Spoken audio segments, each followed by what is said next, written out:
पंजाब सिंध गुजरात मराठा द्राविड़ उत्कल बंगा विंध्य हिमाचल यमुना गंगा उज्जल जलधि तरंगा तव शुभ नामे जागे तव शुभ आशीष मांगे गाए तव जय गाथा जय गण मंगल दायक जय हे भारत भाग्य विधाता जय हे जय हे जय हे जय जय जय हे भारत माता की जय भारत माता की जय भारत माता की जय। जी आज ये झंडा सलामी का प्रोग्राम है, ध्वजारोहण का कार्यक्रम है, क्या मैसेज आप देंगे इस कार्यक्रम के जरिए? देखिए, आज इस झंडारोहण कार्यक्रम में देशवासियों से मेरी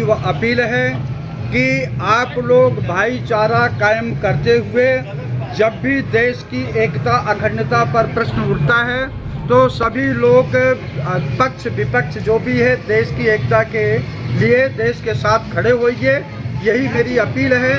और कोई भी चाहे संगठन हो या सत्ताधारी और विपक्ष के लोग हैं, अगर संविधान के हिसाब से काम नहीं कर रहे हैं, देश को दूसरी दिशा में ले जा रहे हैं, तो उनसे भी मेरी अपील है कि उसके लिए भी आप लोग खड़े होइए, संविधान को बचाइए, देश की एकता अखंडता को बचाइए। और यह समय जो है, जो नरेंद्र मोदी जी ये आह्वान कर रहे हैं कि विकसित भारत बनेगा, अच्छी बात है, आपको मेरी अग्रिम बधाई हो कि आप विकसित भारत की कल्पना किए हैं, लेकिन विकसित भारत के लिए आप सिर्फ नारों से काम नहीं चलेगा, जमीन पे काम उतारने से होगा।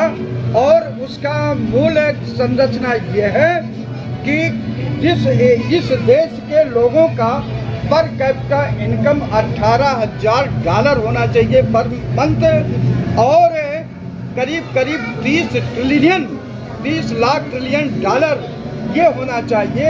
आप जो है इस पर कैपिटा इनकम को बढ़ाने के लिए, आम जनता को बढ़ाने के लिए उस दिशा में काम करें, और ये तभी संभव होगा जब देश के लोगों के पास रोजगार होगा, सरकारी नौकरी होगी, सरकारी अस्पताल होगा, अच्छा शिक्षा होगा, अच्छा स्वास्थ्य की व्यवस्था होगी, और अच्छा परिवहन की व्यवस्था होगी, तब जाके देश जो है विकसित भारत की ओर बढ़ेगा। और आप महंगाई को बढ़ा करके लोगों को जेब में डाका डलवा रहे हैं, इससे विकसित भारत नहीं होगा। महंगाई को भी आप कंट्रोल करना होगा। बेरोजगारी जो है, जो चरम सीमा पर है, बेरोजगारी को खत्म करने के लिए आपको अपने स्तर पर यानी सरकारी तंत्र के माध्यम से और प्राइवेट तंत्र के माध्यम से रोजगार के अवसर, सरकारी और गैर सरकारी कारखानों का जाल बिछाना पड़ेगा। अच्छा, ये पॉलिटिकल का दिन तो नहीं, लेकिन फिर भी एक सवाल है, जिस तरह एजुकेशन और बात कर रहे हैं, नौकरियों की बात कर रहे हैं, लेकिन उसमें जो अभी बजट आया उसमें एजुकेशन का बजट कम किया गया, रेलवे का बजट कम किया गया, कई और संसाधनों का बजट किया गया, और इसके अलावा जो इनकी तनख्वाहें 25,000 रुपये तक की हैं, उनका TDS बढ़ा दिया गया। तो कैसे लगता है कि ये जो सरकार है वो बच्चों को रोजगार दे पाएगी, एजुकेशन बेहतर दे पाएगी? यही तो नरेंद्र मोदी से हम प्रश्न कर रहे हैं ना। एक तरफ तो आप विकसित भारत का संरचना कर रहे हो, नारा दे रहे हो, दूसरी तरफ से शिक्षा में बजट कम कर रहे हो, स्वास्थ्य में बजट कम कर रहे हो, और लोगों का रोजगार के लिए कोई नहीं कर रहे हो, तो इससे विकसित भारत नहीं होगा। ये तभी होगा जब आप ऐसी व्यवस्था करें कि शिक्षा उत्तम हो, सबके लिए सर्वोत्तम हो, सबको आसानी से, चाहे प्राइमरी स्कूल का हो चाहे हायर एजुकेशन हो, सबको शिक्षा मिल सके। स्वास्थ्य जो है ऐसा ना हो लोग अपना घर द्वार बेच करके अपने को स्वस्थ रखें। सरकारी अस्पताल को बढ़ाइए, सरकारी अस्पताल को ढांचा मजबूत कीजिए, तब जा करके होगा। जी बहुत बहुत शुक्रिया। तो ठीक है, लेकिन हमारा बहुत बड़ा देश विकसित भारत की कल्पना से बहुत दूर है। कहने के लिए तो 1700 कॉलोनियाँ अवैध है, आज के दिन ये बात नहीं कहना चाहिए, लेकिन न तो यहाँ स्कूल है न हॉस्पिटल है। 5 किलो राशन से क्या देश विकसित भारत बनता है? ऐसा कुछ नहीं। ये सब झूठ है। टैक्स के बल पे कब तक सरकार चलाएंगे?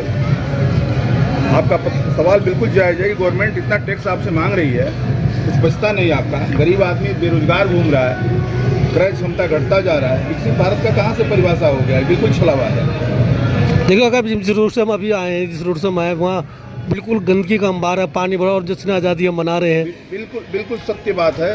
दिल्ली में कहने के लिए 1700 अवैध कॉलोनियाँ कहते हैं। हमारे वोट अवैध नहीं है, हमारा यहाँ रहना अवैध नहीं है, हमारा परचेजिंग अवैध नहीं है, काम करना अवैध नहीं है, लेकिन कॉलोनी अवैध है। कितना हंसने वाली बात है। बिल्कुल सही। आप अपने पूरे जीवन का पैसा लगा दिए, एक पीढ़ी आपने गुजार दिया, अगली पीढ़ी के लिए आप स्कूल नहीं दे पा रहे हैं, लोग एडमिशन के लिए भटक रहे हैं, दवा के लिए भटक रहे हैं, और विकसित भारत की बात करते हैं। ऐसे ही 2003 में साइनिंग इंडिया की बात हुई थी और सरकार खत्म हो गई थी। ये नकली बातों से देश का काम नहीं चलेगा। आपके देश में एयरपोर्ट बन जाए, हवाई जहाज बन जाए, राम मंदिर बन जाए, मस्जिद बन जाए और आपके कॉलोनी में स्कूल तक ना हो, तो हम कैसे माने? अमेरिका से और देश में इतनी लंबी लंबी एयरपोर्ट बनने से क्या आम जन पर असर पड़ रहा है? आम जन को तो 18-20 हज़ार रुपये की नौकरी भी नहीं मिल रही है। तो हम विकसित भारत की कल्पना को सिरे से नकार रहे हैं, और इस आज़ादी के जश्न के साथ साथ जो इलेक्टेड पर्सन है उनकी रिस्पॉन्सिबिलिटी बनती है कि वो देश को देखें और आम जन की समस्याओं को सुनें। फिर नकली बातों से सरकार का साथ न दें, वो जन समस्याओं का साथ दें, बहुत तभी जाके मानव कल्याण होगा, थैंक यू। जो कि हर आदमी तक पहुंचना चाहिए।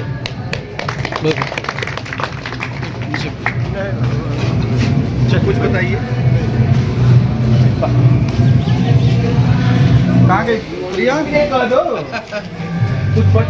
ये ले लेंगे, झंडा भी आ गया ना। जो कलकत्ता में हो रहा है उस पर किसी का ध्यान नहीं जा रहा। जो कलकत्ता में हो रहा है, जो प्रोटेस्ट हो रहा है डॉक्टरों का, हम लड़कियों की सुरक्षा का, वर्क प्लेस पे सुरक्षा का, किसी का ध्यान नहीं जा रहा। सरकार को उसकी तरफ ध्यान देना चाहिए कि हम लड़कियां सिक्योरिटी के साथ अपने घर में आ जा सके। आज भी यहाँ पर 10 बजे के बाद अगर घर पे आना पड़े तो मुझे डर लगता है। मैं अपने फादर को बुलाती हूँ कि मैं सेफली घर पे आ पाऊँ। तो सरकार उस दिशा में क्या कर रही है? हम छोटे स्तर पे हमें ध्यान देना चाहिए। हमें आसपास अपने बच्चों को, अपनी लड़कियों को, अपनी महिलाओं को सुरक्षा प्रदान करना चाहिए। हमें अपनी सोच में सुरक्षा लाना चाहिए कि लड़कियां हमारी खुल के बाहर आ सकें। पुलिस है तो सुरक्षा के लिए, पुलिस है पर ये समाज का है जी। ये समाज का है। ये पुरुष वर्ग को अपनी आंखों से दिखाना चाहिए कि हाँ भाई लड़की तुम निकल रही हो तो तुम सुरक्षित हो। हमें आंखों में दिखना चाहिए। हमें गली में अगर लड़कियां निकल रही हैं, समाज में निकल रही हैं, तो आप दिखाओ कि हाँ आप सुरक्षित हो, आपसे हमें कोई डर नहीं है। 4 लड़के खड़े, एक लड़की वहाँ से क्रॉस नहीं कर सकती, डरती है कि इनकी नजर गंदी हो सकती है, कमेंट कर सकते हैं। उस सोच में हमें स्वतंत्रता चाहिए। अवेयरनेस की बात करें, जागरूकता की बात कर रहे हैं। अवेयरनेस, यही अवेयरनेस होना चाहिए। हम अपने छोटे से अपने बच्चों को ध्यान दें। लड़कियों में डिफरेंस नहीं है।